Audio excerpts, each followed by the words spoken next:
வாங்க சட்டம் பேசலாம். மீண்டும் ஒரு பதிவில் உங்களை நான் சந்திப்பதில் மிக்க மகிழ்ச்சி.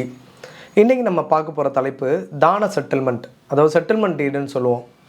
ஸோ செட்டில்மெண்ட் டீட்னா என்ன, அதுக்கு என்னென்ன சிறப்பம்சங்கள் இருக்குது, அது எப்படி கரெக்டாக லீகலாக பண்ணணும் அப்படின்றத பற்றி நம்ம இப்போ தெளிவாக பார்ப்போம்.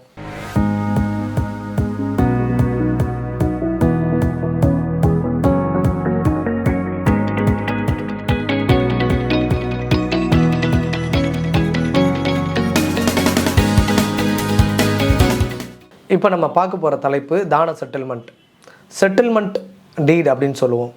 அதாவது ஒருத்தர் தன்னுடைய இம்மூவபிள் ப்ராப்பர்ட்டி, அசையா சொத்தை இன்னொருத்தருக்கு எழுதி வைக்கிறது தான செட்டில்மெண்ட். அதில் 2 வகை இருக்குது. அது எப்படின்றத பார்ப்போம். ஒன்று கண்டிஷனல் செட்டில்மெண்ட், இன்னொன்று அன்கண்டிஷனல் நார்மல் செட்டில்மெண்ட் டீட். அது என்ன கண்டிஷனல் செட்டில்மெண்ட், நார்மல் செட்டில்மெண்ட்னா, இப்போ நார்மலாக ஒரு செட்டில்மெண்ட் டீடை என்னோட விருப்பத்துக்கு ஏற்ற ஒரு நபருக்கு நான் எழுதி வைக்கிறேன்.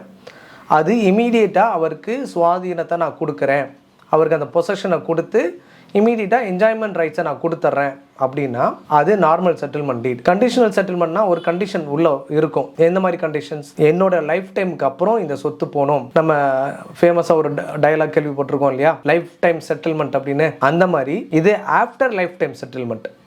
அதாவது எழுதி வைக்கிறவர் அவருடைய லைஃப் டைமுக்கு அப்புறம் இன்னாருக்கு போய் சேரணும்னு சொல்லி எழுதி வைக்கலாம். அதில் இன்னொரு கண்டிஷனும் போடலாம். என்னுடைய லைஃப் டைமுக்கு அப்புறம் என்னுடைய மனைவி அதில் இருந்து வர வாடகை, லைஃப் இன்ட்ரெஸ்ட், லைஃப் எஸ்டேட்டுன்னு சொல்லுவோம். அந்த மாதிரி ஒரு சொத்துலேருந்து வர வாடகை இல்லை அதோட பயனை மனைவி பெற்றுக்கொண்டு அதன் பிறகு மகனுக்கோ இல்லை பேரனுக்கோ பேத்திக்கோ போய் சேரணும் அப்படின்னு சொல்லி எழுதி வைக்கலாம். இதெல்லாம் பார்த்தீங்கன்னா கண்டிஷனல் செட்டில்மெண்ட். இது ரத்த சம்பந்த உறவுகளுக்கு எழுதி வைக்கிறத பற்றி நான் சொன்னேன். இப்போ ரத்த சம்பந்தம் இல்லாதவர்களுக்கும் நீங்கள் செட்டில்மெண்ட் டீடு எழுதி வைக்க முடியும். ஃபார் எக்ஸாம்பிள், இப்போ தாத்தா இருக்கிறாரு. தாத்தா பையனுக்கோ பேரனுக்கோ எழுதி வச்சா அது ரத்த உறவு முறை செட்டில்மெண்ட்டுன்னு வரும். இப்போ அந்த தாத்தா பையனோட மனைவி மருமகள் உறவு முறையில் வந்தாலும் இங்கே ரத்த சம்பந்தம் கிடையாது. அதனால அவங்க 3ஆம் தரப்பினர் ஆயிடுறாங்க. அதே மாதிரி ஒரு நபர் ஒரு நண்பருக்கு எழுதி வைக்கிறாரு, செட்டில்மெண்ட் எழுதி வைக்கிறாரு அப்படின்னா அதுவும் அந்த ரத்த சம்பந்தம் இல்லாத 3ஆம் தரப்பினருக்கு எழுதி வைக்கிறார் செட்டில்மெண்ட். இது ரெண்டுக்கும் என்ன வித்தியாசம்னா, ரத்த சம்பந்த உறவுகளுக்கு எழுதி வைக்கும் செட்டில்மெண்ட் டீடுக்கு செட்டில்மெண்ட் ஸ்டாம்ப் டியூட்டின்னு இருக்குது. அந்த ஸ்டாம்ப் டியூட்டி பார்த்தீங்கன்னா 40,000 ரூபாய். அதே மாதிரி ரிஜிஸ்ட்ரேஷன் ஃபீஸ் 10,000 ரூபாய். ஆனால் இதுவே ரத்த சம்பந்தம் இல்லாத 3ஆம் தரப்பினருக்கு நீங்கள் எழுதி வைக்கும் பொழுது மார்க்கெட் வேல்யூவில் சேல் டீடுக்கு என்ன ஸ்டாம்ப் டியூட்டியோ ரிஜிஸ்ட்ரேஷன் ஃபீயோ அதை கட்டணும். அதாவது 7% ஸ்டாம்ப் டியூட்டி. ஃபார் எக்ஸாம்பிள், இப்போ ஒரு ப்ராப்பர்ட்டியோட வேல்யூ 1 கோடி ரூபாய் இருக்குது. அதை நான் 3ஆவது ஒரு நண்பருக்கு இல்லை வேறு யாருக்கோ ரத்த சம்பந்தம் இல்லாத ஒரு நபருக்கு நான் செட்டில்மெண்ட் டீடை எழுதி வைக்கிறேன்னா அது நான் சேலுக்கு ஈக்குவலான ஸ்டாம்ப் டியூட்டியை 1 கோடி ரூபா ப்ராப்பர்ட்டிக்கு 7 லட்ச ரூபா ஸ்டாம்ப் டியூட்டி கட்டணும். 2 லட்ச ரூபா, அதாவது 2% ரிஜிஸ்ட்ரேஷன் ஃபீ நான் கட்டணும். இதில் கண்டிப்பாக ரிஜிஸ்டர் ஆஃபீஸில் நம்ம போய் ரிஜிஸ்டர் பண்ணணும். அதாவது சொத்து எந்த ஜூரிஸ்டிக்ஷனல் எஸ்ஆர்ஓ சப் ரிஜிஸ்டர் ஆஃபீஸில் இருக்கோ அந்த எஸ்ஆர்ஓவில் போய் நம்ம இந்த ஆவணத்தை பதிவு பண்ணணும். செட்டில்மெண்ட் டீடை நம்ம ஒரு தடவை எழுதிட்டோம்னா கேன்சல் பண்ண முடியுமா அப்படின்னு நம்ம தெரிஞ்சுக்கணும். இப்போ ரீசெண்டாக நம்ம நியூஸ் பேப்பர்லலாம் பார்த்துருப்போம். தந்தை மகனுக்கு எழுதி வச்சு மகன் தந்தையை ஒழுங்காக பராமரிக்காமல் விட்டுட்டாருன்னு சொல்லி கலெக்டர் கேன்சல் பண்ணிட்டாரு, செட்டில்மெண்ட் டீடை கேன்சல் பண்ணிட்டாரு அப்படின்னு நம்ம நியூஸ் பேப்பரில் பார்த்துருப்போம். Senior citizen welfare and protection ஆக்ட்னு ஒன்று இருக்குது.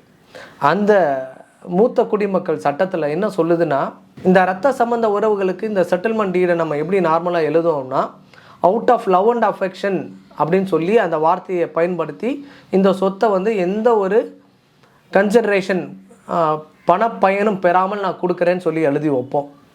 அப்படி இருக்கும் பொழுது அந்த பையனோ இல்லை மகளோ அந்த சொத்தை வாங்கிக்கிட்டு தந்தை தாயை கவனிக்காமல் விட்டுட்டாங்கன்னா இந்த சீனியர் சிட்டிசன் ஆக்ட் பிரகாரம் நீங்கள் அந்த சீனியர் சிட்டிசன் ட்ரிபியூனல்னு இருக்குது, ஆர்டிஓ கன்சர்ன், அந்த ஆர்டிஓ கிட்ட நீங்கள் மனு அளிக்கணும்.